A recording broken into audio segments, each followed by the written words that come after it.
Embiid and David Robinson with games like that. Embiid with the ball after a steal. Joel drives it down the lane. Left-hand layup. It's up and good.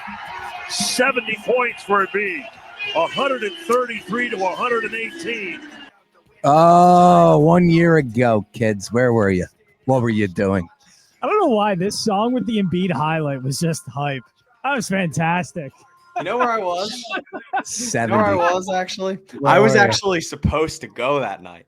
Same. And then I Bernard turned went him without down. me. And I turned Sean him down. Bernard, John Bernard and I were supposed to go, and then he went with the great RB, Joel Embiid. 70-point performance 1 year ago.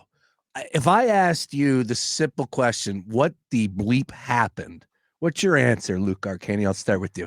Joel Embiid went for 70, and life was good last year, January 22nd, 2024. What the bleep happened? I mean, injuries. Like it. That's it. That's the word. I mean, I'm so past I'm past all the just like hating on Embiid because he's never playing thing. It's just like it's so obvious at this point that he just can't play. There's his no wrong injuries answer will to this question. no that his injuries he will never be 100% again. It's the sad reality. No matter how much time he takes off, it's like extremely sad because it's going to turn into one of the biggest what ifs in Philadelphia sports history. What if Joel Embiid didn't have to deal with injuries basically his entire career? If he was 100% healthy, like a lot of athletes are, what could he have done? It's extremely sad, but you will never see 100% Joel Embiid ever again. I don't know. I push back a little bit, Luke, and I'm such a diehard Embiid fan, and I love him, and I'm with you. Like it's completely going the wrong way, and we're never going to get 100% Joel Embiid ever. And I'm really concerned that this next contract is going to be the biggest waste of years, and there's nothing you could have done to a point, but we'll worry about that when we get there. He did have like 8-9 solid seasons, right? Like how many years have he played for the 76ers? So it's like, yes, he was always dealing with something dumb, some bumping into Markelle Fultz, breaking his face, the thumb injury, like there was always something, don't get me wrong, but he had plenty of time too.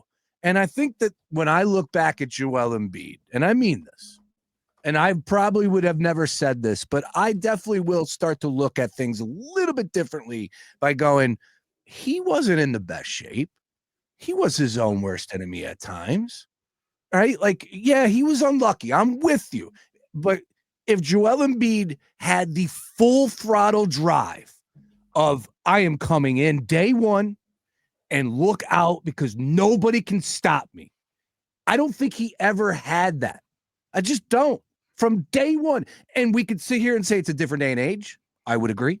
The money changed everything. I would agree. He was handed the keys to the franchise.